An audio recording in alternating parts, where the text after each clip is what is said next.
Assalamualaikum warahmatullahi wabarakatuh. Saya ucapkan terima kasih kepada Ibu Bapak Guru yang telah hadir di ruangan ini. Pada kesempatan ini saya akan melakukan diseminasi pengibasan pemahaman budaya positif, di mana sebagai tugas dari aksi nyata modul 1.4. Pada modul ini kita akan belajar apa saja yang sudah saya dapatkan, ilmu yang sudah saya dapatkan di modul budaya positif. Sebelumnya saya ucapkan terima kasih kepada Bapak Kepala Sekolah, kepada rekan guru semua yang sudah hadir di ruangan ini. Mari kita bacakan basmalah sebelum kegiatan ini dimulai. Mari kita lanjutkan. Untuk budaya positif ada beberapa yang ingin saya tanyakan terlebih dahulu.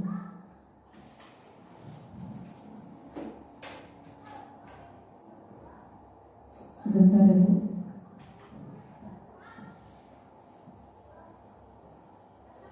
Ini yang pertama, tujuan pembelajaran yang saya sampaikan untuk hari ini, menyampaikan pembelajaran dari penerapan konsep inti dari modul budaya positif serta pemahaman mereka mengenai konsep-konsep inti dalam modul budaya positif.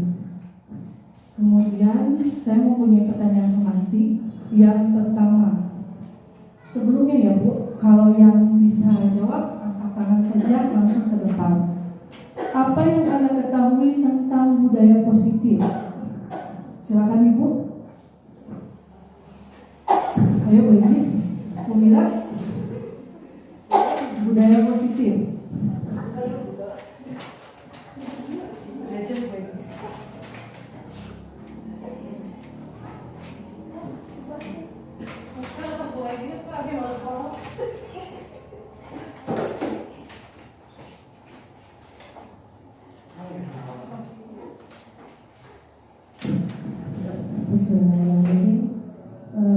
Menurut saya budaya positif itu suatu hal yang kita lakukan sehari-hari, yang menjadi suatu kebiasaan yang mengarah kepada hal-hal yang menuju kebaikan. Contohnya misalnya kalau dalam dunia pendidikan, mendidik anak-anak untuk bisa tertib dalam berpakaian, dari seragam, misalnya topi, seragam, ikat pinggang, dasi, dan sebagainya. Kalau untuk kedisiplinan waktu, misalnya datang tepat waktu, itu termasuk juga mungkin budaya positif di sekolah. Nah, seperti itu. Terima kasih Bu Egis sudah menyampaikan pendapatnya. Ada yang lagi? Bu Hesti?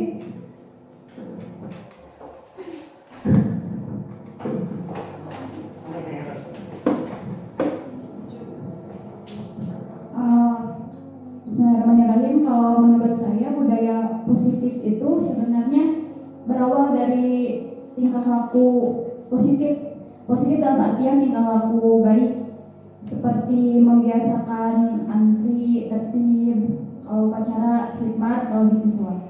Nah, perilaku budaya positif itu biasanya muncul karena adanya pembiasaan.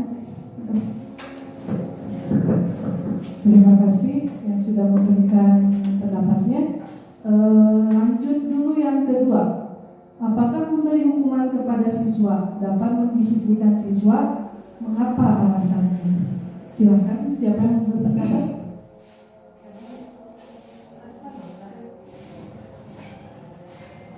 Ada yang berpendapat?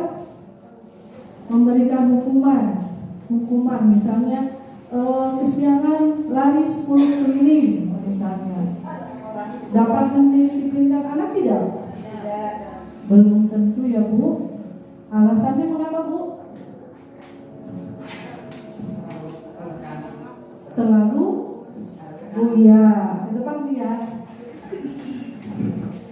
Ayo Bu.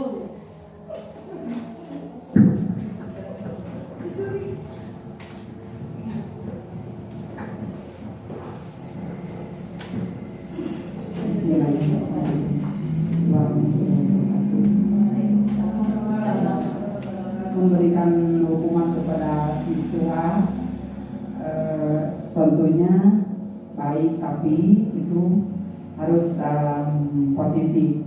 Kalau terlalu pasti akan menimbulkan penekanan terhadap anak atau siswa. Nantinya anak atau siswa itu dapat tekanan, ya mendapat tekanan dari hukuman itu. Sekian. Terima kasih Bu ya pendapatnya. Yang ketiga, menurut Anda, apakah pemberian penghargaan dapat mendisiplinkan siswa? Ya, berarti terima kasih waktunya kepada instruktur. Menurut pendapat saya mengenai pemberian penghargaan dan apakah ini dapat mendisiplinkan siswa, ini mungkin akan timbul dua sikap kepada siswa, yaitu sikap yang nanti yang kesatu adalah siswa itu akan termotivasi sehingga ketika diberi penghargaan siswa itu akan menjadi disiplin. Kemudian sikap yang kedua, kemungkinan kedua ya, dari penghargaan ini bisa saja menimbulkan kepada siswa itu bukan bertambah disiplinnya, melainkan kurang disiplinnya. Kenapa? Karena ini penghargaan mungkin saja kepada siswa itu akan menimbulkan siswa itu kolokan, merasa terpuji, merasa dipuji oleh gurunya, sehingga ya siswa itu jadi semakin besar kepala gitu. Mungkin itu jawaban dari saya. Mudah-mudahan dapat diterima. Terima kasih Bu Atin telah menyampaikan pendapatnya. Terlebih dahulu bisa kita beri aplaus bagi yang sudah memberikan pendapat. Dari serangkaian pertanyaan pemantik yang sudah saya berikan, di budaya positif kita akan mempelajari hal-hal yang seperti ini. Kurang lebihnya seperti ini. Bagaimana budaya positif itu? Terus memberi hukuman apakah pantas atau tidak, atau sudah sesuai atau tidak, penghargaan sesuai atau tidak, dan nanti kita akan belajar tentang bagaimana cara memecahkan masalah dengan siswa.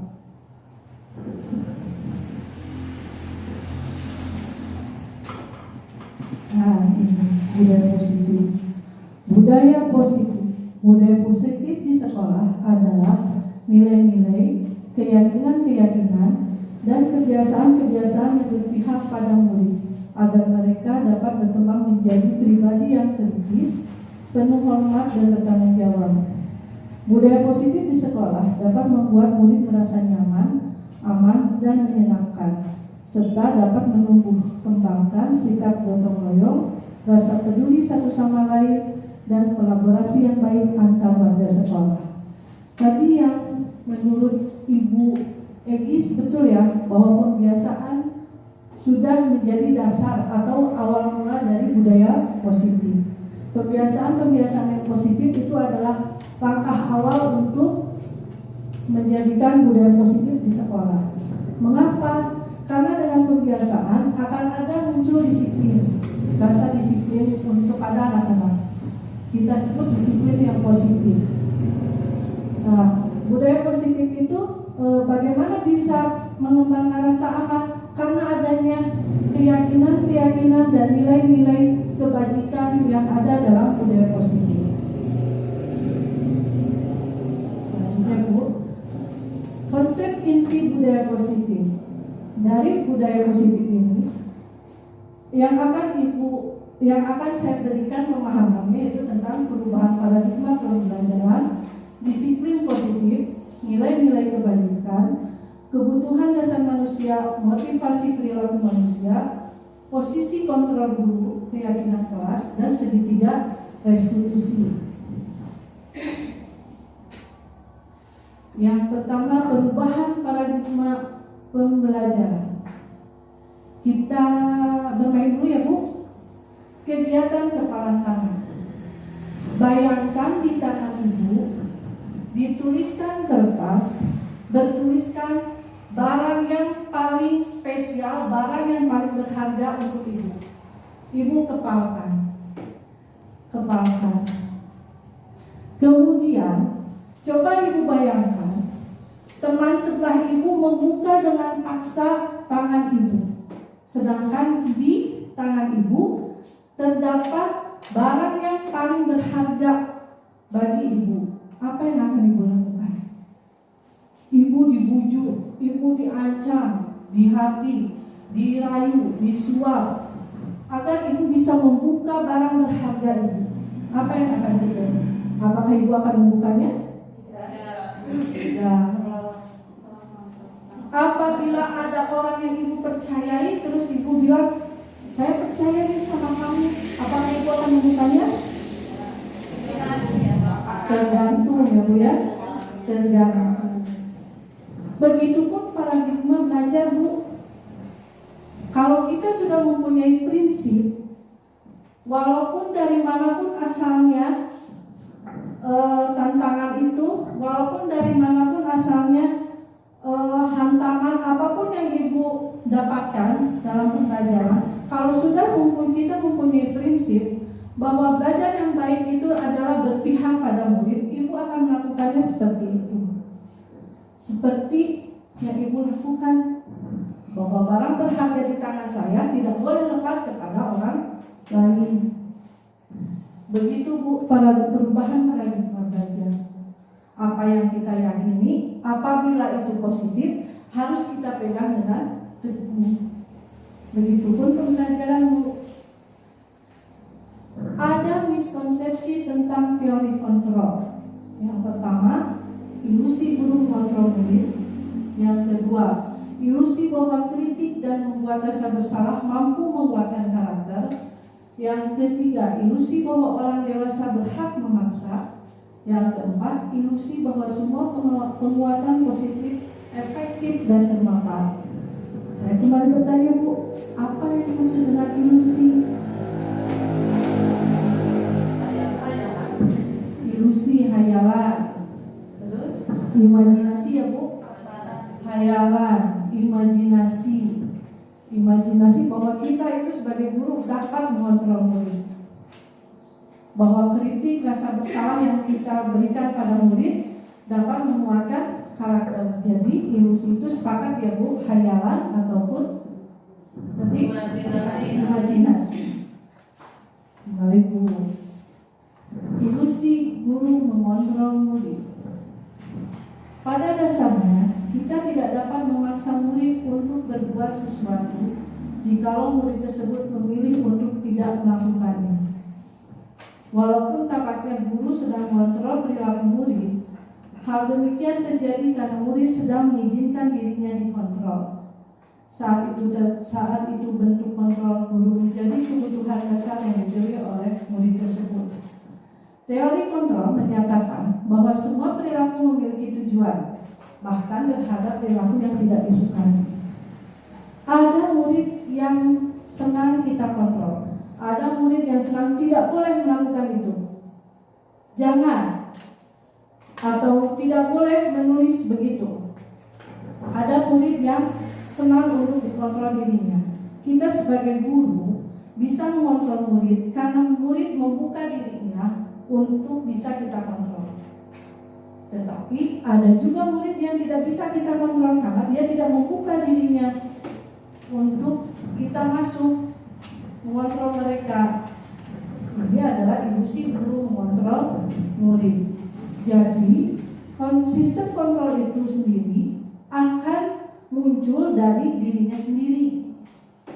Ada murid yang senang, ibu gurunya terus jangan, karena merasa dirinya diperhatikan. Tetapi ada murid yang tidak senang dengan ibu gurunya terlalu, katanya terlalu mengekang. Saya nggak boleh begitu, nggak boleh begini. Itu adalah ilusi guru mengontrol murid. Ada lagi ilusi bahwa kritik dan membuat orang bersalah dapat menguatkan karakter. Kadang-kadang kita sama murid suka ngomong ya, gara-gara kamu tuh. Terus misalnya itu pecah sama siapa? Itu adalah membuat orang merasa bersalah. Ada siswa yang menerima dengan perkataan begitu, ada siswa yang tidak menerima. Bahkan sampai mungkin tidak sekolah, misalnya selama 2 hari atau 3 hari, karena tidak menerima apa yang kita lakukan. Penguatan positif atau rujukan adalah bentuk kontrol. Segala usaha untuk mempengaruhi murid agar mengulangi suatu perilaku tertentu adalah suatu usaha untuk mengontrol murid tersebut.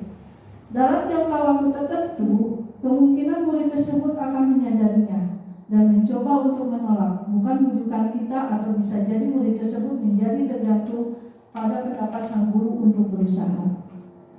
Jadi dari sini kita belajar ya Bu, kalau kita yang terus membuat orang merasa bersalah dan itu menjadi karakter diri siswa, maka siswa tergantung pada gurunya, tidak bisa mandiri. Itu adalah membuat orang merasa bersalah, dapat menguatkan karakter. Jadi siswanya tidak bisa berjalan tanpa ibu guru yang membimbingnya, tidak bisa mandiri, tidak bisa mengerjakan sendiri. Harus kita yang terus memberikan arahannya. Kemudian ilusi bahwa semua penguatan positif efektif dan bermanfaat. Menggunakan kritik dan rasa bersalah untuk mengontrol murid menuju pada identitas gagal. Mereka belajar untuk merasa buruk tentang diri mereka. Mereka mengembangkan dialog diri yang negatif. Kadang-kadang sulit bagi guru untuk mengidentifikasi bahwa mereka sedang melakukan perilaku ini, karena seringkali guru cukup menggunakan suara halus untuk menyampaikan pesan negatif. Kamu itu sudah tidak bisa mengerjakan, ribut lagi. Tidak marah, tapi suaranya rendah, tapi bisa mengena sebagai pesan yang negatif. Jadi siswanya tadinya kita itu merendah karena ini dianggap positif, tetapi yang kita sampaikan bersifat pesan yang negatif, dan mereka akan membawa kepada pikiran yang negatif. Dari pernyataan kita yang negatif membawa mereka pada pikiran yang negatif pula. Kemudian ilusi bahwa orang dewasa memiliki hak untuk memaksa. Ibu guru sebagai orang dewasa, kita boleh pada siswa jangan, harus nurut, harus begini, harus begitu. Itu ada ilusi bahwa orang dewasa memiliki hak untuk memaksa. Banyak orang dewasa yang percaya bahwa mereka memiliki tanggung jawab untuk membuat murid-murid berbuat hal-hal tertentu. Apapun yang dilakukan dapat diterima selama ada sebuah kemajuan berdasarkan sebuah pengumpulan kinerja. Pada saat itu pula, orang dewasa akan menyadari bahwa perilaku memaksa tidak akan efektif untuk jangka waktu panjang dan sebuah hubungan permusuhan akan terbentuk. Karena sikap kita yang memaksa, akan ada sebuah perilaku yang tidak efektif dan menjadi sebuah kontrak di dalam hati seorang anak. Mengapa Ibu saya membawakan bahwa kenapa murid yang selalu dibahas, kenapa murid yang selalu dibawa? Karena kita sudah belajar ya Bu pada modul PMM yang filosofis Ki Hajar Dewantara. Itu adalah modul pertama, saya mengakui modul pertama yang saya kerjakan. Dari filosofis Ki Hajar Dewantara, tujuannya yaitu menuntut semua murid untuk belajar sesuai kodrat mereka, kodrat anak-anak, untuk mencari kebahagiaan mereka, kebahagiaan yang setinggi-tingginya. Jadi konsep pembelajaran menurut Ki Hajar Dewantara yaitu berpusat pada murid. Jadi segala sesuatu yang kita ajarkan, segala sesuatu yang kita lakukan, fokusnya hanya untuk murid. Gitu Bu, kalau misalnya saya membawa terus kenapa murid? Karena pembelajaran menurut Ki Hajar Dewantara berpusat pada murid. Perubahan paradigma stimulus respon teori kontrol atau teori pilihan. Stimulus respon. Realitas atau kebutuhan kita sama. Menurut teori kontrol, realitas atau kebutuhan kita berbeda. Setuju Bu? Kebutuhan kita sama atau berbeda? Berbeda. Setuju ya Bu? Menurut teori kontrol. Seorang melihat hal yang sama. Setiap orang memiliki gambaran yang berbeda. Setuju Bu? Apabila Ibu melihat gambar, di sini ada Bu A B C D E F G. Setuju ya Bu kalau tulisan ini mengajarkan untuk mengenalkan huruf. Setuju Bu? Tetapi kan belum tentu ya Bu ya. Kalau kita sebagai pendidik untuk mengajarkan huruf, tapi belum tentu untuk orang yang baru masuk di lingkungan kita. Pasti gambarannya berbeda ya Bu. Oh itu mah hanya hiasan. Kan begitu ya Bu. Belum tentu kita berbeda. Jadi setiap orang memiliki gambaran yang berbeda. Kita mencoba mengubah orang agar berpandangan sama dengan kita. Kita berusaha memahami pandangan orang lain tentang dunia.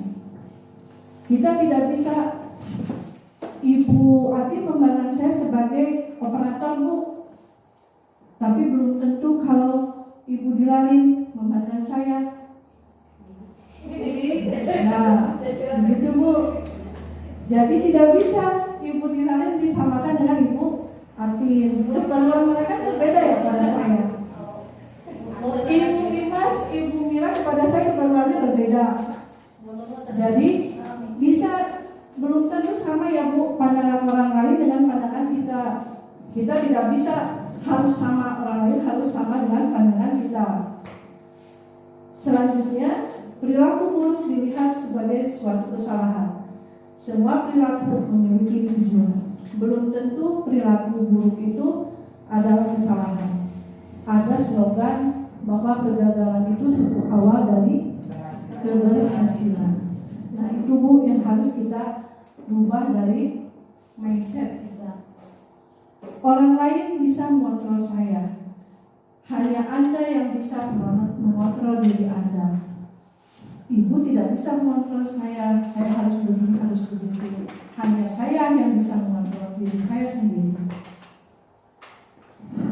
Jadi Bu, kalau sudah berprinsip, susah ya Bu untuk dikontrol siapapun orangnya. Kalau sudah prinsipnya teguh, pasti hanya saya yang bisa mengontrol diri saya sendiri. Saya bisa mengontrol orang lain. Anda tidak bisa mengontrol orang lain. Tidak bisa kita mengarahkan orang lain menurut kemauan kita. Begitupun pada anak Bu. Ibu, hari ini pelajaran matematika. Nanti ada perkalian. Ibu pengen kalian hafal perkalian tidak? Tidak bisa semuanya hafal ya Bu ya? Karena kita tidak bisa mengontrol satu-satu anak. Selanjutnya, pemaksaan ada pada saat rujukan gagal. Kolaborasi dan konsensus menciptakan pilihan-pilihan baru. Ada kunci yang paling penting di sini Bu. Kolaborasi. Jadi pada pembelajaran kita tidak bisa memaksakan kepada sesuatu kepada anak, tapi bertujuanlah berkolaborasi dengan anak, dengan murid. Apa Bu berkolaborasi, bekerja sama? Yuk, sehari ini kita belajar ini. Yuk, kita belajar ini. Tahapannya begini, begini, begini. Berkolaborasi. Kalian maunya gimana? Enaknya pelajaran ini pakainya pakai apa? Jadi ada masukan dari siswa, dari murid. Kolaborasi. Model berpikir menang atau kalah. model berpikir menang-menang. Tidak ada yang kalah dalam hal apapun. Kalau kita sudah berusaha, itu adalah usaha kita yang sebenarnya, dan itu adalah kemenangan kita yang sebenarnya. Daripada menang kitanya ngejatuhin orang ya Bu, asalnya walaupun kalah tapi hasil usaha sendiri, tidak merugikan orang lain. Tanamkan bahwa kita menang. Walaupun dalam kompetisi memang ada kalahnya, tapi menurut kita semua anak itu menang di hati kita. Itu ya Bu, perubahan paradigma, stimulus, respon, teori kontrol, teori pilihan. Sekarang masuk pada disiplin positif. Tadi ada masukan dari Ibu Edis dan Ibu Hesti bahwa kebiasaan, bahwa budaya positif adalah mulai dari kebiasaan yang positif. Ya betul Bu, kebiasaan positif itu akan masuk pada disiplin positif. Karena anak-anaknya setiap hari dilakukan, meyakini bahwa itu benar, otomatis kan setiap hari mereka lakukan dan menjadi kebiasaan yang tidak harus lagi kita pantau ya Bu ya, karena mereka sudah mempunyai tanggung jawab sendiri. Maka masuk pada bahwa mereka itu sudah masuk pada disiplin positif. Tujuan dari disiplin positif adalah menanamkan motivasi pada murid-murid kita, yaitu untuk menjadi orang yang mereka inginkan dan menghargai diri sendiri dengan nilai-nilai yang mereka percaya. Ketika murid-murid kita memiliki motivasi intrinsik yang berdampak jangka panjang, motivasi yang tidak akan terpengaruh pada adanya hukuman atau hadiah, mereka akan tetap berperilaku baik dan melandaskan nilai-nilai kebajikan, karena mereka ingin menjadi orang yang menjunjung tinggi nilai-nilai yang mereka hargai atau mencapai suatu tujuan mulia. Jadi secara umum disiplin positif adalah suatu pendekatan untuk menerapkan disiplin dari dalam diri anak tanpa hukuman dan hadiah. Jadi tadi ada pertanyaan pemantik Bu, apakah hukuman itu akan berhasil? Apakah penghargaan itu akan berhasil? Hukuman dan penghargaan berhasil ya Bu, tapi kumaha timingnya ya Bu ya? Bagaimana waktunya, bagaimana tempatnya? Apabila anak mendapatkan terus penghargaan, apakah itu menjadi hal yang biasa bagi anak? Jadi biasa ya Bu ya. Jadi tidak ada lagi semangat untuk mereka menaikkan kemampuan mereka. Bios mungkin dia dapat ibu di pasihan. Penting makin 100 belum tahu itu jalannya dari mana 100 itu. Nah, jadi disiplin positif itu ditanamkan agar mereka melakukan sesuatu hal dengan tidak memperhatikan hadiah ataupun hukuman, tapi dari diri mereka sendiri sudah menjadi tanggung jawab mereka. Karena kebiasaan yang sudah mereka jalani, mereka sudah menjadi biasa, maka mereka akan muncul dari dalam dirinya disiplin positif. Muncul dengan sendirinya, tanpa adanya pengaruh hukuman ataupun hadiah. Nilai-nilai kebajikan. Dari tadi saya nilai-nilai. Ini yang nilai-nilai kebajikan. Pada kurikulum Merdeka ada profil pelajar Pancasila. Saya kelas 5 Bu, belum masuk pada kurikulum Merdeka. Mungkin tahun ini saya masuk pada kurikulum Merdeka. Tapi di modul guru penggerak saya diajarkan profil pelajar Pancasila. Walaupun sebelumnya sudah ada ya Bu, masukan dari teman, dari rekan sejawat, terus kakak-kakak sudah profil pelajar Pancasila. Ini nilai-nilai kebajikan yang kita harapkan muncul pada siswa, muncul pada murid. Karena kebiasaan mereka, karena disiplin positif mereka, yang ingin kita munculkan adalah ini Bu. Nilai kebajikan adalah sifat-sifat positif manusia yang merupakan tujuan mulia yang ingin dicapai setiap individu. Nilai-nilai tersebut bersifat universal dan lintas bahasa, suku, bangsa, agama maupun latar belakang. Jadi tidak berpengaruh pada suku bangsa, tidak berpengaruh pada agama maupun latar belakang. Walaupun dia miskin, walaupun dia kaya, dia dari keluarga yang kasarnya asalnya pencuri ataupun pejabat, semua sama. Nilai-nilai kebajikan yang kita terapkan sama.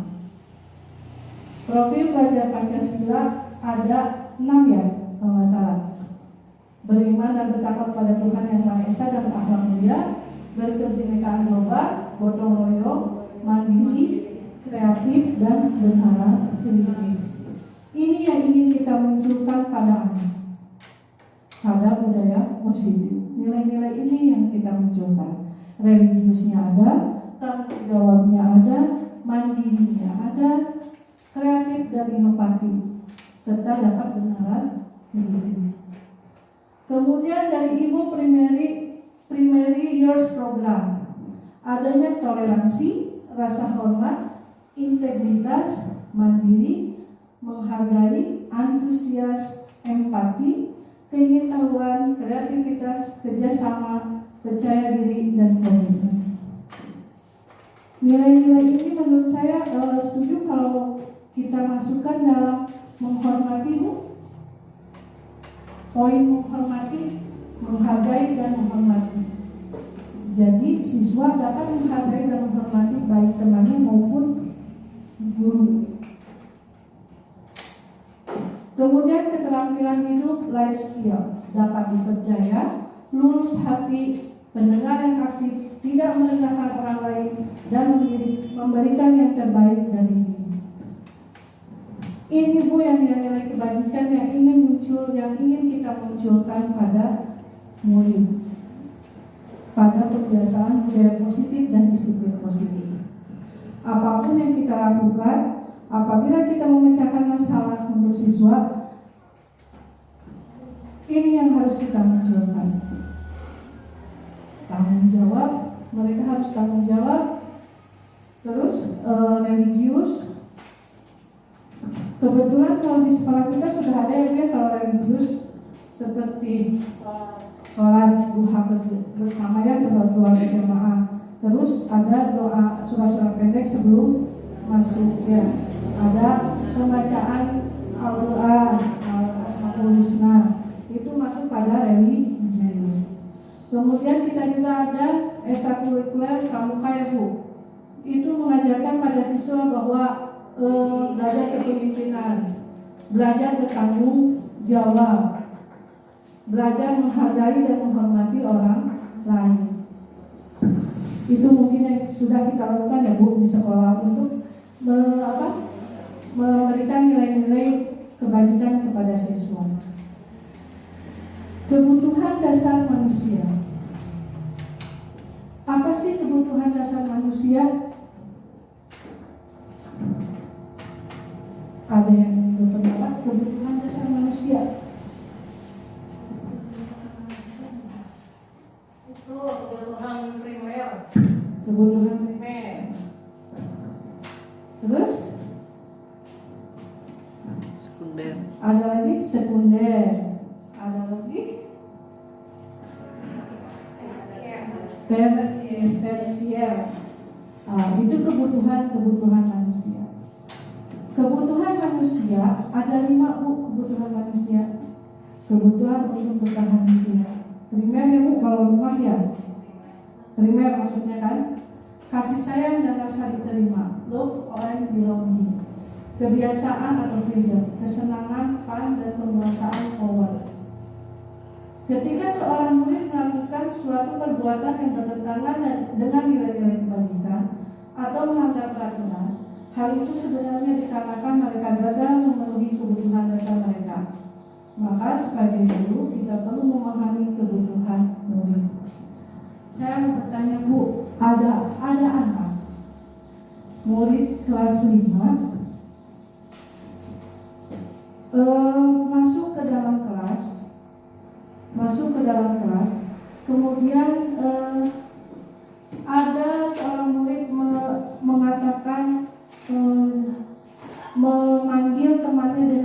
menyebutkan nama orang tua. Ada Bu?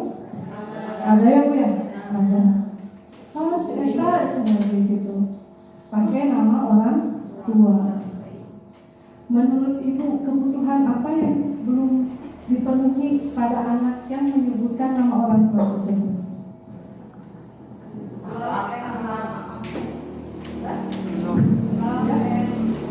Kasih sayang ya Bu ya. Terus ada lagi selain dari kasih sayang Bu? Power, penguasaan. Iya Bu, mungkin dia kurang, mungkin anak yang berbicara nama orang tua itu kurang kita perhatikan ya Bu ya, kurang kita tanya, kurang kita oh sini gitu, kurang kita panggil gitu. Terus penguasaan, kenapa di penguasaan ada rasa anak ingin dihargai. Saya ingin nih sama ibu guru dikasih dikasih tanggung jawab. Misalnya kamu setiap hari Senin bagikan buku, kita kurang memberikan perhatian kepada siswa, maka akan terjadi seperti itu. Jadi pada dasarnya siswa itu murid melakukan kesalahan karena adanya kurangnya pemenuhan kebutuhan dasar sebagai manusia. Sebagai guru kita harus pintar memilih Bu, harus pintar, oh iya anak ini butuh ini. Semua anak disamaratakan kasih sayangnya. Itu kebutuhan dasar manusia. Ini Bu, 5 kebutuhan dasar manusia. Bertahan hidup. Bertahan hidup, makan, pakaian, tempat tinggal, keamanan dan kesehatan. Kasih sayang dan rasa diterima. Rasa diterima, dipedulikan, berbagi, bekerja sama, menjadi bagian dalam kelompok. Penguasaan, harga diri, keinginan untuk dianggap, memimpin, berprestasi, diakui dan didengar. Kebebasan, mandiri, memiliki pilihan, mencoba hal baru, mampu mengendalikan arah dirinya.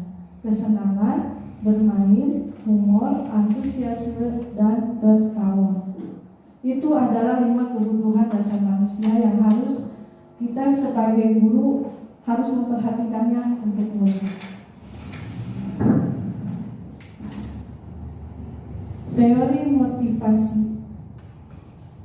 Menurut Diane Gossen dalam bukunya Restructuring School Discipline menyatakan ada 3 motivasi perilaku manusia. 1. Menghindari ketidaknyamanan atau hukuman. 2. Mendapatkan imbalan atau penghargaan dari orang lain. 3. Menjadi orang yang mereka inginkan dan menghargai diri sendiri dengan nilai-nilai yang mereka percaya. Itu adalah teori motivasi menurut Diane Gossen. Untuk menghindari ketidaknyamanan atau hukuman, masuknya kepada motivasi eksternal. Kenapa masuk pada motivasi eksternal? Karena motivasi eksternal, murid akan bahasa Sunda nama harewe gitu. Tidak mempedulikan tentang kesalahan yang dia berbuat. Apa yang akan terjadi apabila saya tidak melakukannya? Ini sebagai motivasi eksternal, motivasi yang didapatkan dari luar. Untuk mendapatkan imbalan atau penghargaan dari orang lain, apa yang akan saya dapatkan apabila saya melakukannya? Jadi selalu ingin dapat imbalan. Karena adanya imbalan termasuk pada motivasi eksternal. Yang ketiga, untuk menjaga orang yang mereka inginkan dan menghargai diri sendiri dengan nilai-nilai yang mereka percaya. Saya akan menjadi orang yang seperti apa bila saya melakukannya. Ini yang akan kita terapkan pada siswa. Motivasi internal. Jadi motivasi itu dari kebiasaan-kebiasaan, dari nilai-nilai kebajikan yang sudah kita tanamkan, diharapkan muncul motivasi internal, sehingga mereka tetap akan melakukan kebiasaan itu tanpa adanya hukuman ataupun penghargaan. Jadi mereka bisa melakukannya dengan sendirinya, tidak tergantung pada penghargaan. Itu yang harus kita terapkan pada siswa. Walaupun untuk melakukan hukuman, penghargaan ataupun teguran itu harus bisa menjadi motivasi internal bagi siswa, agar semuanya sudah tidak butuh lagi si dihukum, bakal menang iya. Nah, jadi yang harus ditanamkan itu motivasi internal dari murid. Ini Bu yang tadi hukuman dan penghargaan, bahwa penghargaan berlaku sama dengan hukuman, dalam arti meminta seseorang melakukan sesuatu untuk memenuhi suatu tujuan tertentu dari orang yang meminta atau memuji. Dorongannya eksternal dan akan ada faktor ketergantungan. Beberapa dampak dari pemberian penghargaan menurut Alfikon pada tahun 1993. Ini Bu, hukuman dan penghargaan akan berpengaruh pada jangka pendek dan jangka panjang. Jangka pendek, kalau kita memberikan hukuman pada anak akan down ya Bu ya. Kadang-kadang di kelas guru sunu banget ya. Jangka panjangnya ada rasa kesal, awal kenanya Bu artinya gitu sih itu kemarin. Itu jangka panjangnya. Penghargaan menghukum. Walaupun penghargaan sebagai hukuman, tetapi anak tetap, apalagi penghargaan sebagai menghukum, berarti anak harus tetap terus dipacu tanpa mempedulikan kreativitas dirinya sendiri. Mereka akan mengharapkan apapun caranya saya harus menjadi yang terbaik. Yang ketiga, penghargaan mengurangi ketepatan. Ini Bu, apabila terus-menerus dilakukan, penghargaan itu akan menjadi hal yang biasa, menjadi hal yang tidak lagi surprise, yang tidak lagi mengejutkan bagi dirinya, menjadi hal oke, gak bakal dipasihan, tenang we. Jadi tidak ada daya ingin dia berkembang. Nah, itu penghargaan mengurangi kedapatan. Penghargaan merusak hubungan. Apabila kita memberikan hukuman atau penghargaan pada orang yang kita rasa dia itu benar, saya memberikan penghargaan dan hukuman itu benar kepada anak yang memang benar-benar perlu diberi hukuman atau penghargaan. Tetapi menurut siswa belum tentu orang itu benar untuk diberikan hukuman ataupun penghargaan. Penghargaan tidak efektif. Ya, Bu, sesuai yang tadi sudah dikatakan menurut pendapat Wakil bahwa bisa menimbulkan hal yang positif, bisa juga menimbulkan hal yang negatif. Penghargaan itu, penghargaan merusak kualitas kreativitas anak. Karena untuk mendapat penghargaan, anak sudah tidak mau lagi daya saingnya ada. Bagaimanapun caranya, saya harus mendapatkan apapun caranya. Bukan dengan pribadinya, bukan dengan kemampuannya. Penghargaan mengurangi motivasi introspeksi. Karena sudah terbiasa, karena sudah biasa dikasih penghargaan, saya mah tidak ada lagi keinginan untuk menghargai orang lain. Hadirkan, saya lihat sini, saya lihat, pokoknya saya harus dapat penghargaan, walaupun dia menyontek dari temannya, walaupun dia mengambil hasil karya orang lain, tapi menurut dia penghargaan harus didapatkan. Otomatis motivasi intrinstiknya akan berkurang.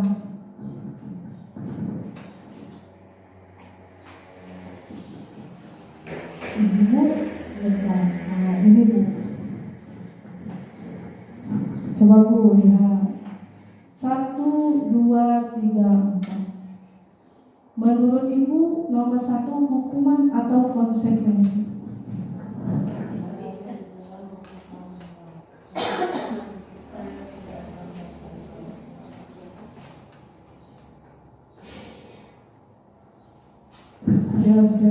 ke depannya.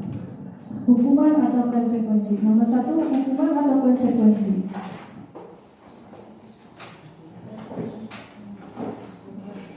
Mencatat 100 kali di dalam buku kalimat saya tidak akan terlambat lagi karena terlambat ke sekolah.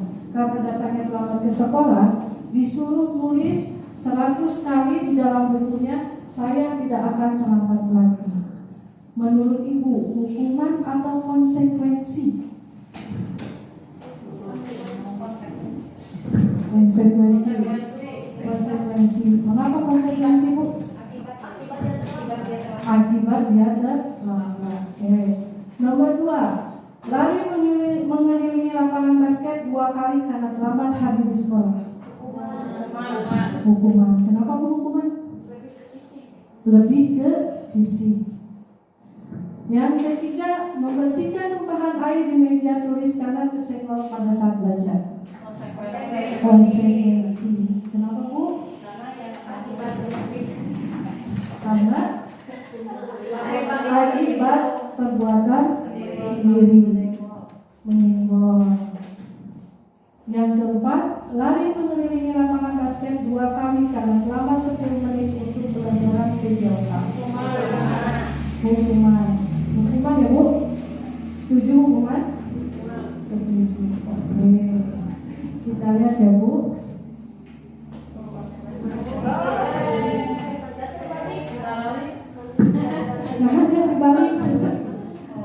Mencatat 100 kali di dalam buku kalimat saya tidak akan terlambat lagi karena terlambat ke sekolah. Apakah hukuman ini pernah kita bicarakan dengan siswa? Tidak. Perbedaan hukuman dan konsekuensi ya Bu.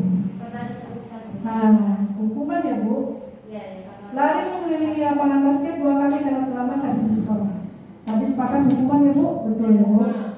Membersihkan tumpahan air di meja tulis karena tersenggol pada saat belajar, pasti itu sudah konsekuensi. Lari mengelilingi lapangan basket karena terlambat 10 menit untuk belajar PJOK. Kenapa konsekuensi Bu? Lari pelajaran PJOK. Dari sini Bu, bisa diartikan apa perbedaannya hukuman dan konsekuensi Bu? Hukuman itu yang sudah kita bicarakan, sudah kita sepakati. Kalau hukuman itu sesuatu yang sudah kita sepakati di kelas. Misalnya kalau kayak kelas saya ya, misalnya tidak membawa juz amma, kita sudah sepakat bahwa yang tidak membawa hukumannya adalah ini.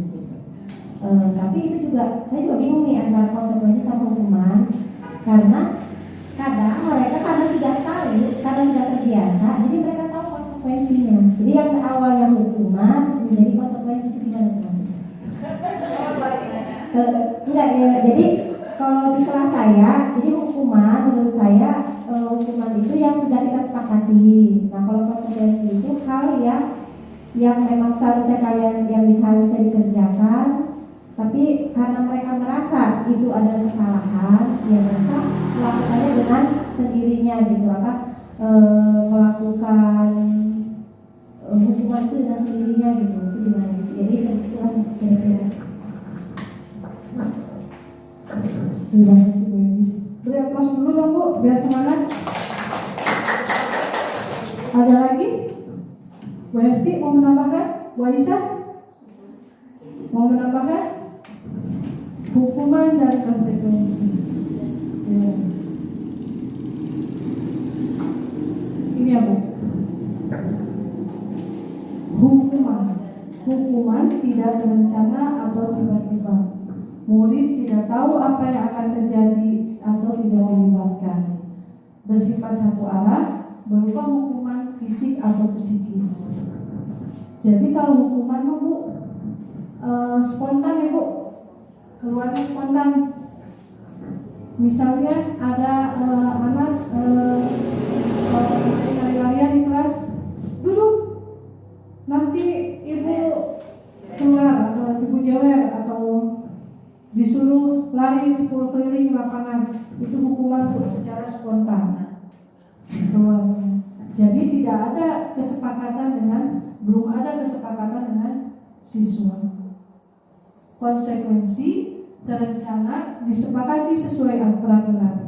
Murid tetap dibuat tidak nyaman, sikap guru selalu memonitor murid. Kalau konsekuensi biasanya ada kesepakatan dulu. Kalau kita belajar tidak boleh ribut. Kalau kita belajar tidak boleh ngobrol. Kalau ngobrol, ibu akan suruh kalian ke depan. Itu konsekuensi ya Bu. Kalau ada yang ngobrol terus ke depan, menjadi konsekuensi untuk siswa itu sendiri. Yang ketiga ada restitusi Bu.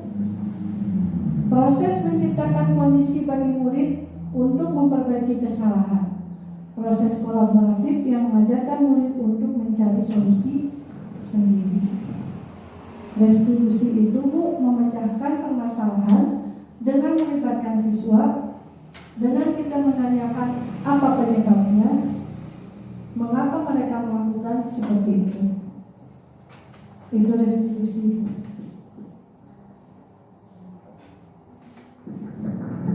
Hukuman suatu bentuk konsekuensi negatif yang diberikan sebagai respon atas tindakan yang melanggar aturan, norma, atau hukum. Sesuatu yang dijatuhkan kepada pelaku melalui prosedur keadilan. Konsekuensi hasil atau akibat dari suatu tindakan atau keputusan yang bersifat positif maupun negatif. Akibat langsung dari suatu perbuatan yang dilakukan. Jadi kalau hukuman belum ada dilakukan secara spontan, kalau konsekuensi sudah ada kesepakatan dengan siswa. Selanjutnya Bu, posisi kontrol guru. Ini Bu, yang mungkin kadang-kadang kita lupa. Saya juga setelah belajar tentang posisi kontrol guru, oh iya ya, ini ada yang kelewat. Posisi kontrol guru. Dalam posisi kontrol guru ada 5 posisi kontrol guru. Sebagai penghukum, pembuat rasa bersalah, teman, pemantau, dan manajer. Penghukum, tadi ya Bu, memberikan hukuman secara spontan. Pembuat rasa bersalah dengan gara-gara kamu sih. Kalau misalnya sebagai teman, ayo tolong dong, diam, duduk, nanti malu kedengaran kepala sekolah, kelas ini ribut. Itu sebagai teman. Kalau sebagai pemantau, kita lihat, diam, duduk, sudah duduk. Kalau sebagai manajer, kita sebagai itu semua menanyakan siswa apa penyebabnya, apa yang harus dia lakukan. Tidak selalu menyalahkan siswa. Dari sini Bu, saya mau bertanya lagi. Yang sudah Ibu lakukan pada posisi kontrol sebagai guru apa Bu? Selama ini? Manajer. Nah, manajer. Ada yang sebagai penghukum? Ada. Pembuat rasa bersalah? Ada. Sebagai teman? Ada juga. Pemantau selalu. Sebagai manajer adalah posisi yang paling ideal untuk kita sebagai guru. Posisi manajer. Ini 5 posisi kontrol guru. Penghukum. Guru percaya bahwa cara dia yang terbaik. Guru menggunakan hukuman fisik maupun verbal seperti kamu salah terus. Selalu pasti kamu yang terakhir. Patuhi aturannya ya, awas kalau salah. Ini adalah sebagai penghukum. Ini kata-kata yang diucapkan sebagai penghukum. Itu adalah posisi kontrol sebagai penghukum. Ada lagi posisi kontrol membuat rasa bersalah. Guru menggunakan intonasi yang lebih rendah atau lemah lembut, atau mungkin keheningan untuk membuat situasi yang tidak nyaman. Guru menggunakan kalimat agar murid merasa bersalah atau kasihan pada guru, seperti ibu sangat kecewa kepada kamu. Berapa kali ya Bapak harus memberitahu kamu? Bagaimana kalau orang tuamu tahu atas kesalahanmu? Ini adalah membuat rasa bersalah. Siswa akan merasa bersalah dengan hal apa yang telah dia kerjakan, ataupun kesalahan yang benar-benar dia lakukan, tetapi kita memberitahunya berapa kali ya Bapak harus, walaupun rendah, tapi memberikan rasa kesal yang negatif pada siswa. Sebagai teman, guru menggunakan kalimat persuasif dan intonasi atau nada suara lama untuk mengontrol murid. Guru menggunakan humor atau mempunyai hubungan baik dengan murid. Menggunakan kalimat yang positif dan jenaka seperti ayo belajarlah demi Bapak. Ya sudah, kali ini tidak apa-apa, Ibu maafkan dan bantu bereskan ya. Itu adalah posisi kontrol guru sebagai teman. Tidak ada kata menyalahkan, tetapi dirangkul layaknya sebagai teman. Kemudian guru sebagai pemantau. Guru selalu mengawasi murid dan bertindak sesuai pada peraturan sekolah dan konsekuensi, menggunakan data, catatan, dan perhitungan yang digunakan sebagai bukti atas perilaku seseorang. Mengingatkan konsekuensi saat terjadi pelanggaran seperti peraturannya apa yang akan kamu lakukan, konsekuensinya apa. Ini pada posisi kontrol ini, guru sudah mempunyai kesepakatan dengan murid apabila murid melakukan kesalahan. Pada posisi pemantau ini Bu yang paling ideal, posisi sebagai manajer. Guru mendukung murid untuk menemukan solusi atas permasalahannya sendiri. Guru mempersilahkan murid mempertanggungjawabkan perilakunya. Guru mendukung murid untuk merdeka, mandiri, dan bertanggung jawab. Di sini ada nilai-nilai kebajikan: mandiri, merdeka, mandiri, dan bertanggung jawab. Menggunakan restitusi untuk mengajak murid menganalisis keadaan untuk memperbaiki kesalahannya dengan kalimat seperti apa yang kita yakini, apa rencana kamu untuk memperbaiki. Ini Bu posisi yang paling ideal sebagai guru dalam menangani permasalahan, yaitu sebagai manajer. Bagaimana cara menanganinya? Dengan menggunakan tahapan-tahapan segitiga restitusi. Yang pertama, membuat keyakinan kelas. Keyakinan kelas dibuat kalau apa Bu? Pada awal, akhir, pertengahan, atau awal pembelajaran. Biasanya kita membuat keyakinan kelas pada awal pembelajaran. Mengapa keyakinan kelas bukan peraturan kelas? Ya Bu, dijawab lagi.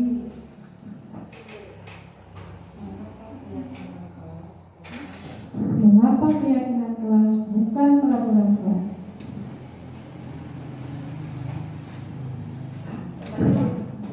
Boleh Bu Esti ke depan? Ke depan Bu Esti. Kenapa keyakinan kelas bukan Ke depan Bu.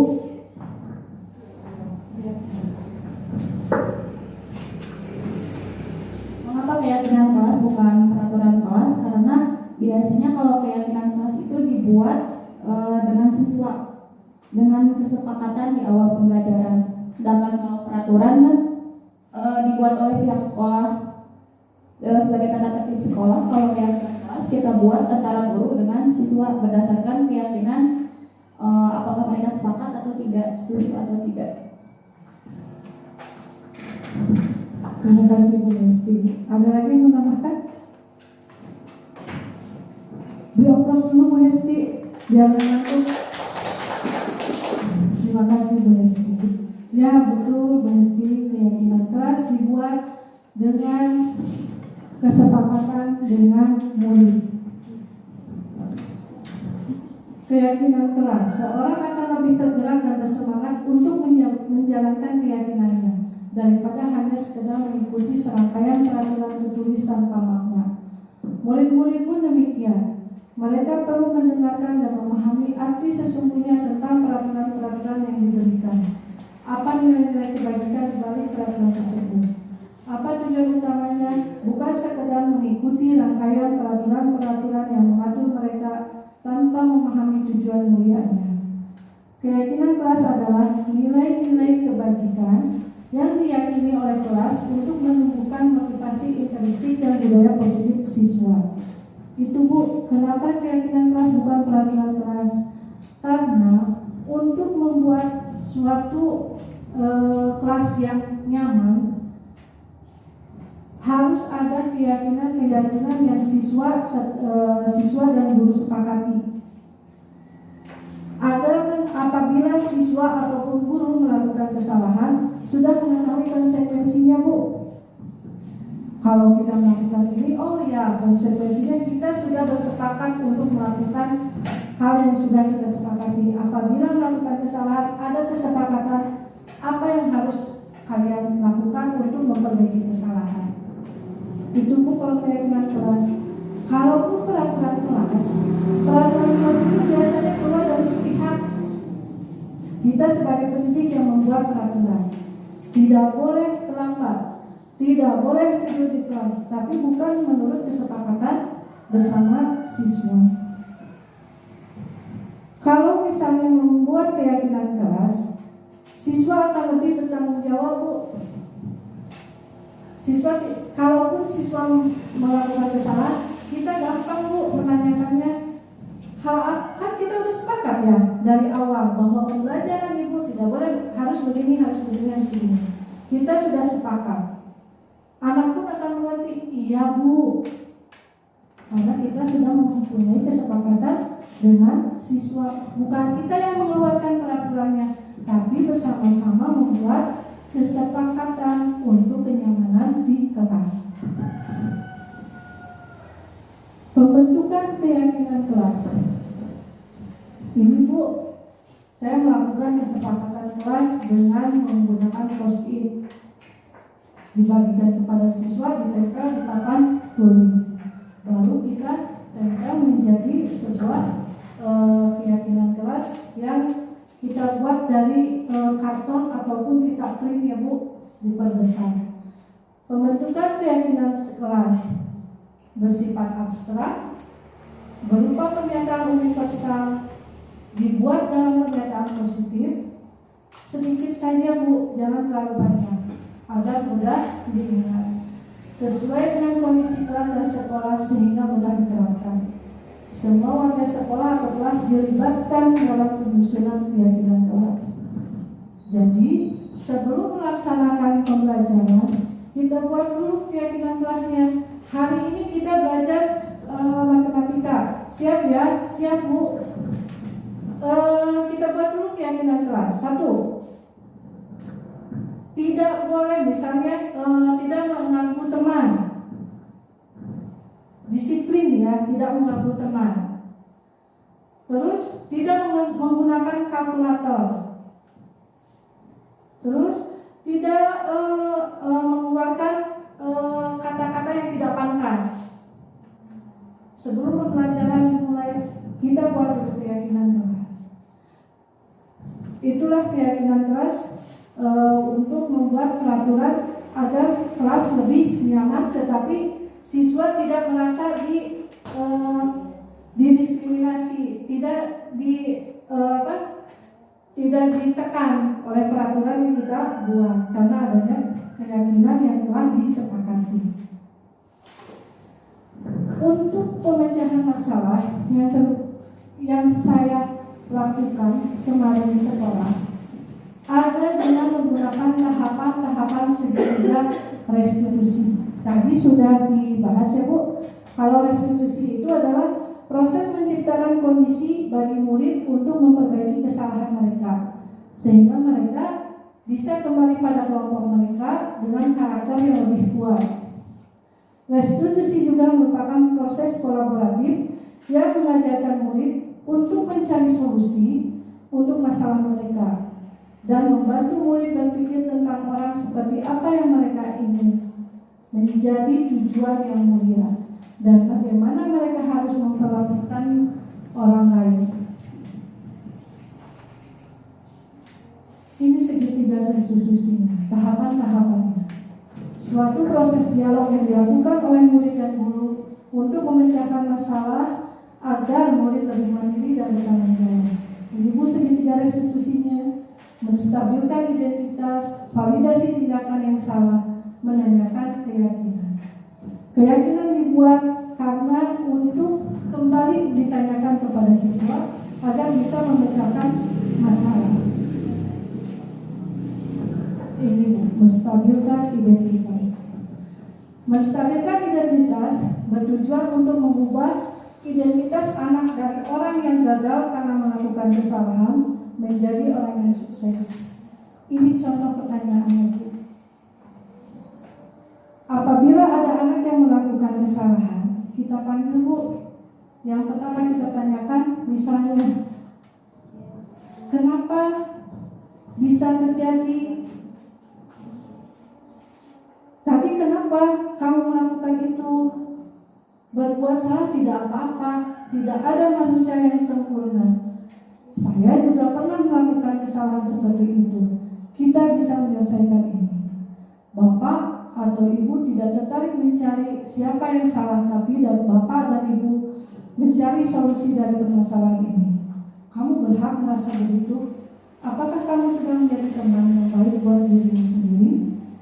Itu pertanyaan-pertanyaan yang bisa Ibu gunakan untuk menstabilkan identitas. Panggil anaknya. Kenapa tadi terlambat sekolah? Tidak apa-apa, semua orang juga pernah terlambat ke sekolah. Itu adalah tahapan menstabilkan identitas. Yang kedua, validasi tindakan yang salah. Setiap tindakan kita dilakukan dengan suatu tujuan, yaitu memenuhi kebutuhan dasar. Kalau kita memahami kebutuhan dasar, apa yang mendasari sebuah tindakan, kita akan bisa menemukan cara paling efektif untuk memenuhi kebutuhan tersebut. Contoh pertanyaannya, padahal kamu bisa melakukan yang lebih buruk dari ini. Kamu pasti punya alasan mengapa melakukan hal itu. Kamu patut bangga pada dirimu sendiri karena kamu telah melindungi sesuatu yang penting buatmu. Kamu boleh mempertahankan sikap itu, tapi kamu harus menambahkan sikap yang baru. Jadi Bu, dari validasi tindakan yang salah ini, misalnya tadi terlambat ke sekolah ya Bu, datang, mengapa kamu terlambat ke sekolah? Baru kita tanya, misalnya jawabannya, ya Bu, saya bangun kesiangan. Tanya lagi, mengapa kamu bangun kesiangan? Kamu kan tahu bahwa anak sekolah itu paling malam tidur jam 9 malam ataupun jam 8 malam. Itu adalah validasi tindakan yang salah. Kita tanyakan mengapa dia melakukan perbuatan yang salah itu. Yang ketiga, menanyakan keyakinan. Kembali tadi pada keyakinan kelas Bu. Ketika identitas sukses telah tercapai, langkah 1 dan tingkah laku yang salah telah divalidasi pada langkah 2, maka anak akan siap untuk dihubungkan dengan nilai-nilai yang dia percaya. Dan berpindah menjadi orang yang dia inginkan. Kita sudah membuat keyakinan kelas kan? Kamu sudah melanggar yang mana, keyakinan yang mana? Tahu konsekuensinya bagaimana? Apa yang harus kamu lakukan untuk memperbaikinya? Itu adalah menanyakan keyakinan kelas. Apa keyakinan kelas kita? Nilai keyakinan apa yang telah kita sepakati? Seperti apa gambaran kelas yang kamu idamkan selama ini? Kamu ingin menjadi orang yang seperti apa? Itu adalah bagian dari menanyakan keyakinan kelas. Sudah pernah melakukan penyelesaian permasalahan dari restitusi. Simak ya Ibu.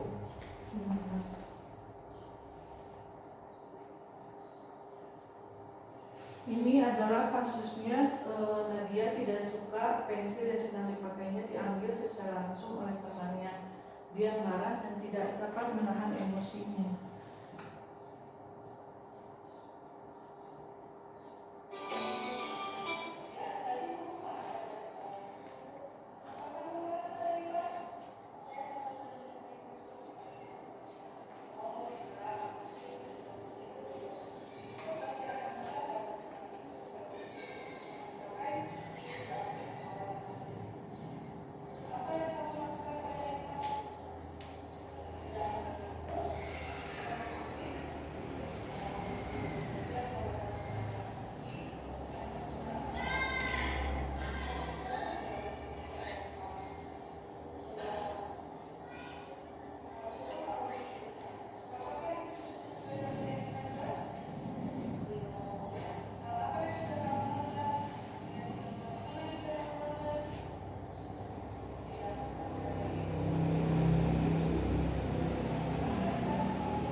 salah satu contoh dari penyelesaian permasalahan dengan segitiga restitusi. Segitiga restitusi itu yang pertama menstabilkan identitas sudah dilakukan tadi, yang kedua validasi tindakan yang salah juga sudah dilakukan Ibu, yang ketiga kemudian menanyakan keyakinan kelas itu juga sudah dilakukan. Itu adalah contoh penyelesaian masalah dengan segitiga restitusi. Itu Bu, materinya sudah saya sampaikan semua. Sedikit dulu ya Bu ya. Berdiri semua Bu. Berdiri. Hadap ke kiri. Ke kiri. Ke kiri. Ke kiri Bu. Kiri saya Bu. Kiri saya. Kiri saya Bu. Kiri saya. Kita speakingnya hujan rintik-rintik, hujan batu, terus petir menyambar dan hujan badai. Siap Bu? Sambil bertanya Bu ya. 1, 2, 3 mulai. Hujan rintik-rintik, hujan rintik-rintik, hujan rintik-rintik, hujan rintik-rintik, hujan batu, hujan batu, hujan batu, hujan batu, petir menyambar, petir menyambar, petir menyambar, petir menyambar, hujan badai, hujan badai, baik Bu, baik. Hujan rintik-rintik, hujan rintik-rintik, hujan rintik-rintik, hujan batu, hujan batu, hujan batu, hujan batu, petir menyambar, petir menyambar, petir menyambar, petir menyambar, hujan goyang Bu, hujan badai, hujan badai. Sudah Bu, tepuk tangan. Sudah enakan ya Bu badannya? Kita mulai lagi. Sekarang masuk pada refleksi Bu. Hal baru apa yang mengubah paradigma saya yang saya dapatkan? Dari yang saya paparkan, apa yang ingin Ibu rubah? Dari yang saya paparkan tadi, apa yang ingin Ibu rubah dari diri Ibu dalam memberikan pembelajaran kepada murid? Silakan, siapa yang mau ke depan?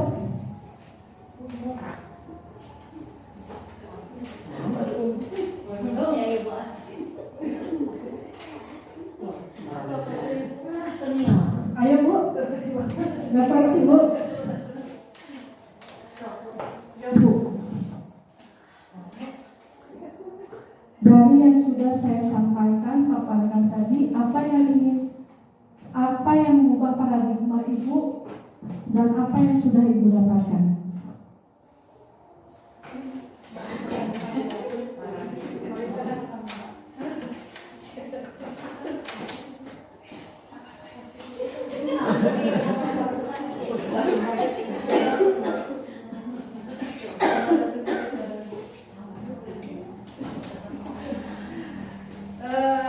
Alhamdulillah pada hari ini banyak sekali hal baru tentang ilmu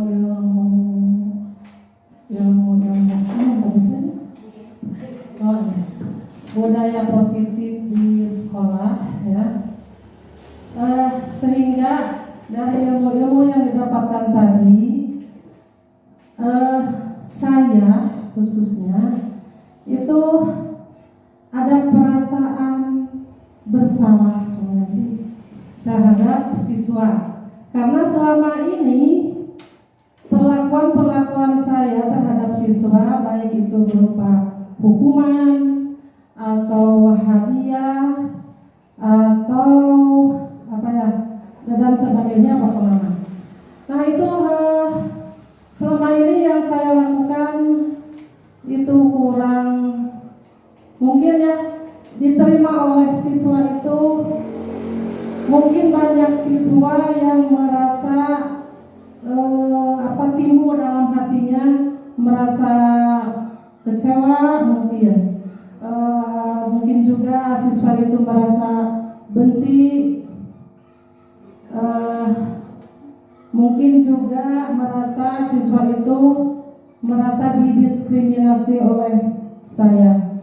Nah, untuk selanjutnya dengan ilmu-ilmu yang didapatkan dari Ibu Instruktur Bu Yanti, insya Allah nanti saya akan mengadakan perbaikan dalam memperlakukan kepada siswa, diantaranya dalam memberikan hukuman dan hadiah. Mungkin itu akan disesuaikan dengan apa yang dilakukan oleh siswa, baik berupa kesalahan ataupun sikap-sikap yang positif. Mungkin itu dari saya. Mohon maaf Bu Yanti.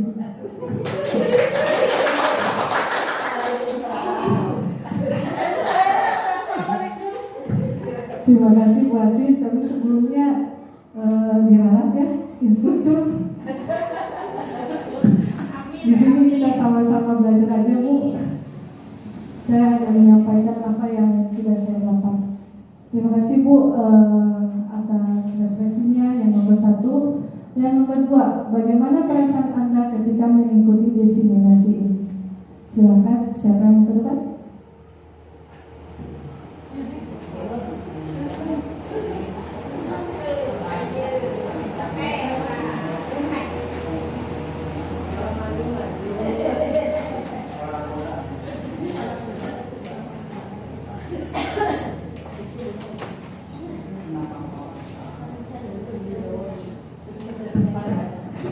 Baik, terima kasih. Untuk refleksi yang kedua, bagaimana perasaan Anda ketika mengikuti diseminasi ini?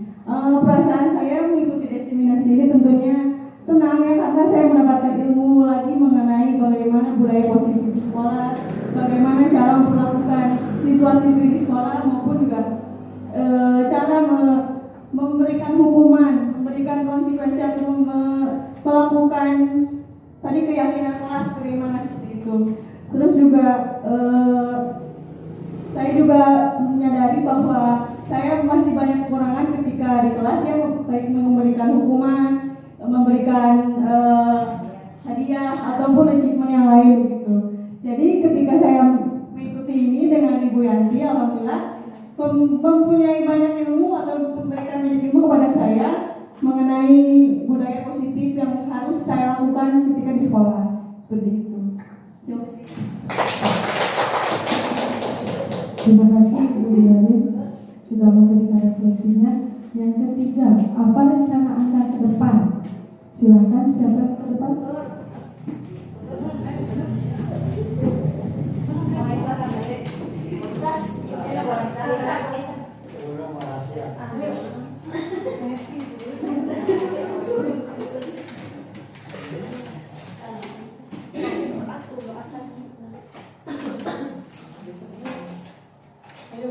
Ayo Bu, apa rencana Anda ke depan? Siapa yang ke depan? Ayo Bu, Buya, ayo ke depan Buya. Ayo Buya ke depan. Ibu Ibas yang ke depan.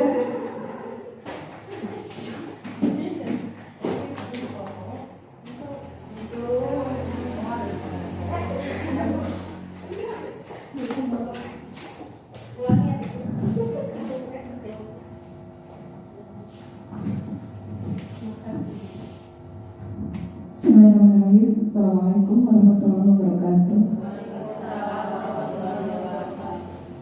Terima kasih waktunya Bu Instruktur.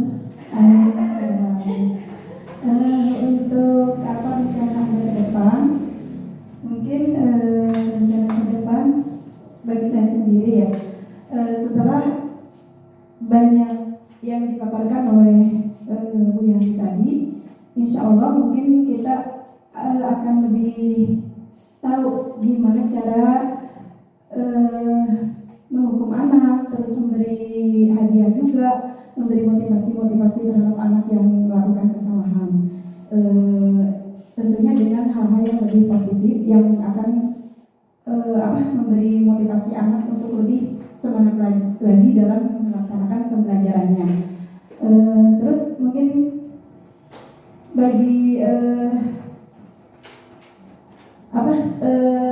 saya sendiri dari hal-hal yang telah dipelajari tadi untuk yang mungkin banyak yang gimana yang buat anak down gitu ya, harus lebih dikurangi yang membuat anak bosan sekolah, terus membenci guru juga gitu ya, harus dikurangi. Itu pendapat saya. Terima kasih. Assalamualaikum warahmatullahi wabarakatuh. Waalaikumsalam warahmatullahi wabarakatuh. Terima kasih Bu Imas. Sama ya Bu ya, posisinya sama seperti saya, sama masih kurang dalam memberikan hukuman dan penghargaan, masih kurang dalam memposisikan guru, kontrol guru. Itu juga yang saya rasakan Ibu sebelum saya belajar modul budaya positif ini. Saya juga sama posisinya seperti Ibu, kalau mengukur siswa langsung, kalau memecahkan masalah nada tinggi, nada suara itu gaskin. Jadi dari modul ini kita berharap kita sama-sama merubah ya Bu, merubah paradigma kita tentang pembelajaran, merubah bagaimana kita harus memberikan penyelesaian permasalahan kepada siswa. Mudah-mudahan konsisten ya Bu, kita melakukan perubahan yang bisa kita lakukan. Ya Bu, sudah waktunya dalam masuk pada penutup.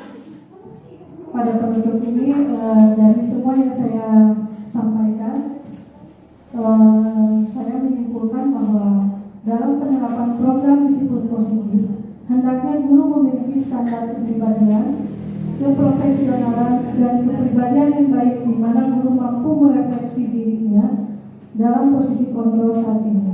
Bagaimana penjelasan dirinya sebagai among atau manajer yang menuntun murid-muridnya menjadi insan yang mandiri, merdeka, dan bertanggung jawab. Yang sudah kita bahas tadi, bahwa posisi kontrol sebagai guru yang paling ideal adalah sebagai manajer. Di dalam apabila kita memposisikan ini sebagai manajer, ini Bu yang akan ada nilai-nilai kebajikan yang tertanam pada siswa, mandiri, merdeka, dan bertanggung jawab. Mungkin sekian dari saya Bu, pemaparan dari saya. Mudah-mudahan menambah ilmu untuk Ibu dan menambah ilmu saya. Terima kasih telah hadir, terima kasih atas perhatiannya, terima kasih atas masukannya juga untuk saya. Saya ucapkan sekali lagi terima kasih. Sebelumnya kita ucapkan alhamdulillah bersama-sama untuk menutup rangkaian ini. Alhamdulillah. Sekian dari saya. Wassalamualaikum warahmatullahi wabarakatuh.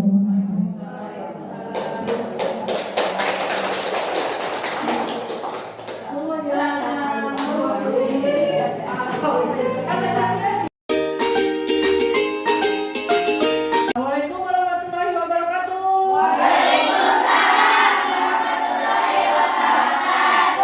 Nah, sebelum hari ini kita mulai, Ibu ingin dengar kalian bersemangat untuk memulai pelajaran. Ibu ingin dengar tepuk kalian. Tepuk satu. Tepuk satu. Lupa? Tepuk satu. Tepuk dua. Tepuk tiga. Siap? Siap. Oke, kita ulangi. Tepuk satu. Tepuk dua. Tepuk tiga. Oh, masih ada yang tidak bareng ya, tidak bersamaan untuk berhentinya. Ulangi, tepuk satu, tepuk dua, tepuk tiga. Ya, kalian Ibu Ahmad sudah siap ya? Sudah siap semua? Siap. Hari ini kita akan membuat kesepakatan kelas, keyakinan kelas yang ingin Ibu dengar dari kalian.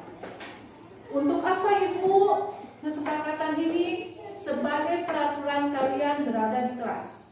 Ibu tidak mau mengeluarkan peraturan kalian tidak boleh begini, tidak boleh. Ibu ingin dari kalian, mendengar dari kalian, apa keinginan kalian untuk kelas ini. Mengerti? Mengerti?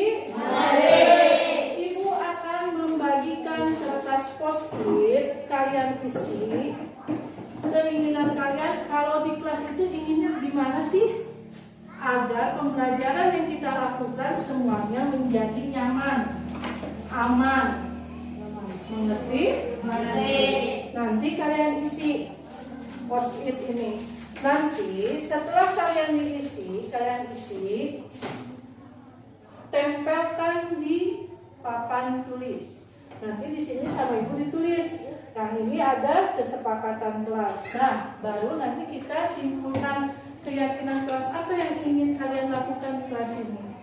Mengerti? Mengerti. Siap? Siap. Siap? Siap. Ya, ibu bagi satu-satu ya.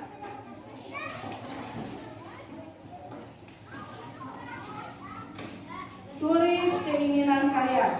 Kalau di kelas itu inginnya gimana sih? Kalian itu di kelas itu inginnya gimana? Kalau sama teman maunya gimana? Diisi sendiri berdasarkan keinginan kalian.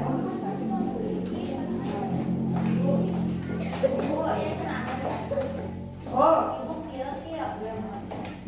boleh begini, boleh.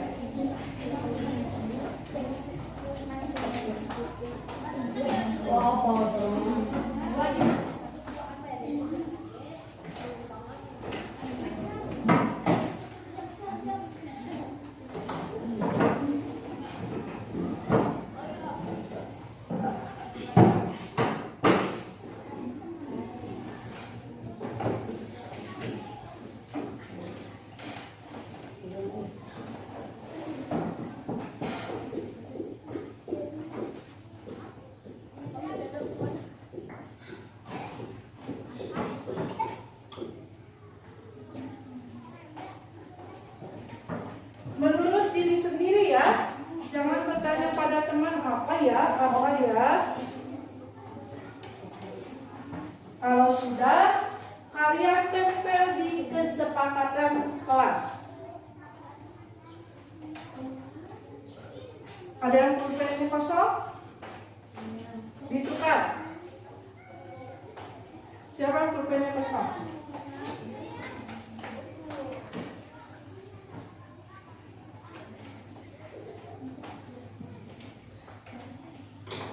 Sudah?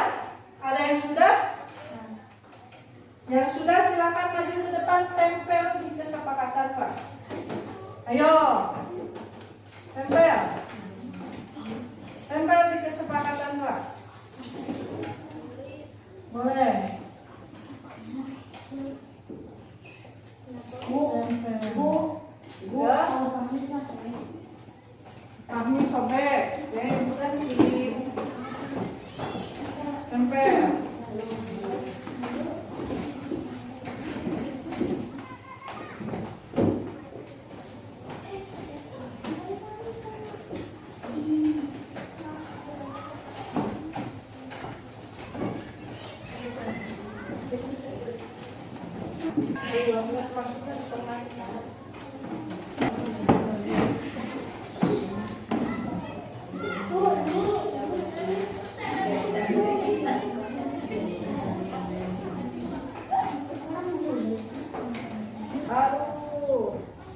Sudah siap? Siap. Oh, ambil belum? Sok, ambil.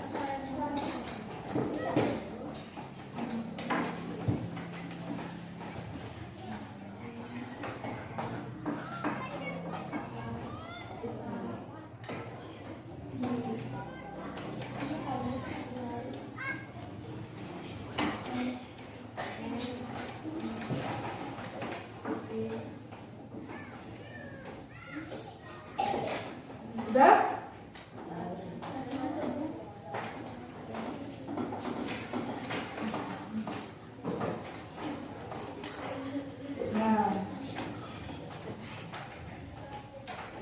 Oke, kita baca satu-satu. Tidak boleh menghina dengan nama sebutan orang tua. Setuju? Setuju. Tidak boleh makan di kelas saat belajar. Setuju? Setuju. Tidak boleh tidur di kelas lagi belajar. Setuju? Setuju. Tidak boleh bawa HP ke sekolah. Setuju? Setuju. Tidak boleh bawa HP ke sekolah. Tetapi apabila ada pembelajaran yang bisa memakai HP, itu atas instruksi dari ibu atau bapak guru. Siap? Siap. Tidak boleh mencoret-coret tembok. Setuju? Setuju. Tidak boleh memakai sendal di kelas. Setuju. Tidak boleh mencoret-coret buku di sekolah. Maksudnya buku pelajaran kan? Ya, setuju. Tidak boleh menghina pakai nama orang tua. Sama ya? Boleh, berarti yang sama satu. Tidak boleh menghina dengan nama orang tua. Menghina dengan nama orang tua. Setuju ya? Ibu checklist yang setuju. Tidak boleh makan di kelas saat belajar. Tidak boleh makan di kelas pada saat belajar. Setuju? Setuju. Yang ketiga, tidak boleh tidur saat belajar. Tidak boleh tidur pada saat belajar. Setuju. Yang keempat, tidak boleh bawa HP ke sekolah. Tapi ada pengecualian ya. Tidak boleh membawa HP ke sekolah kecuali untuk pembelajaran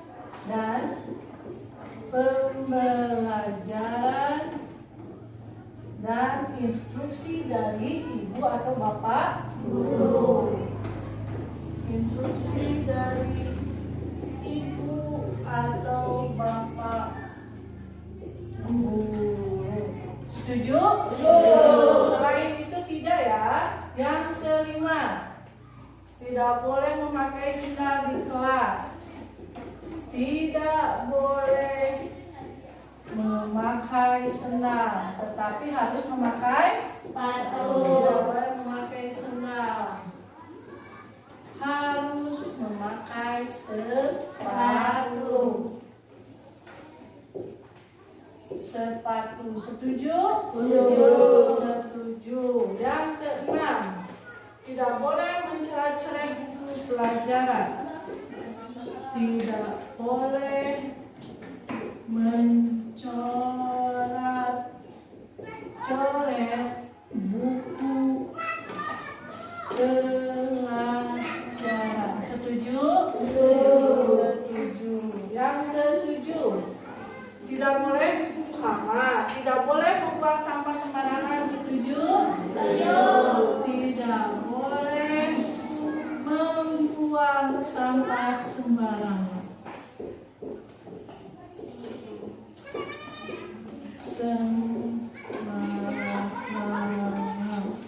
Setuju?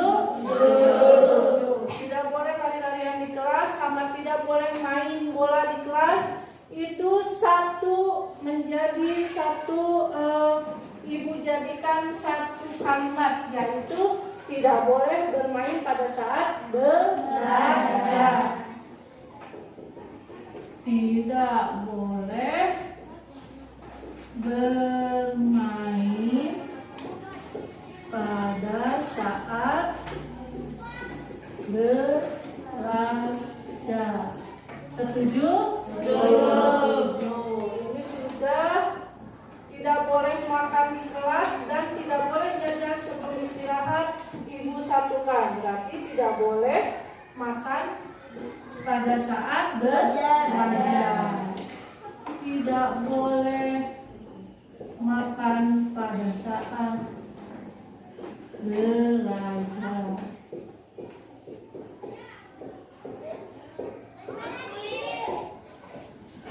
Terus tidak boleh memakai jaket di kelas, tidak boleh tidur di kelas. Ya, sudah ini. Tinggal satu lagi, tidak boleh memakai jaket di kelas.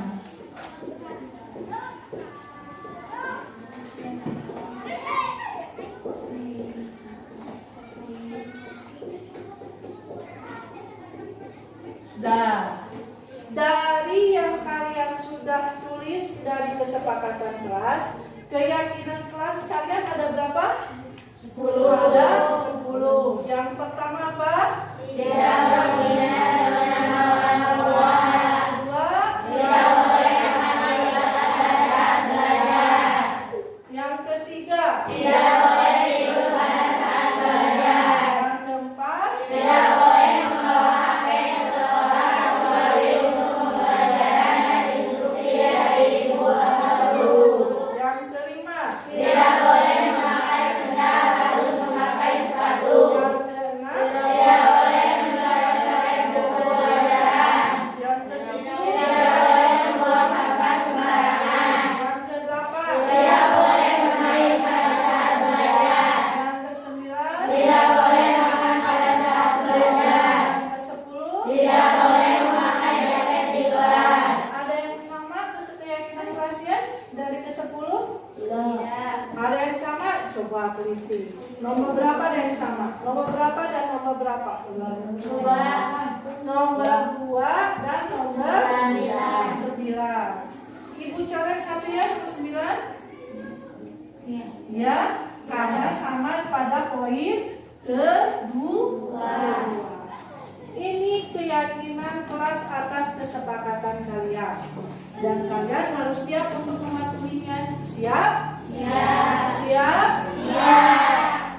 Siap mematuhi semua keyakinan kelas yang sudah kalian buat? Boleh tidak ibu tambahkan satu? Nomor 9-nya ibu rubah. Nomor 9-nya ibu rubah tetapi menjadi nomor 1 boleh? Tidak terlambat masuk kelas. Boleh? Tidak terlambat masuk kelas.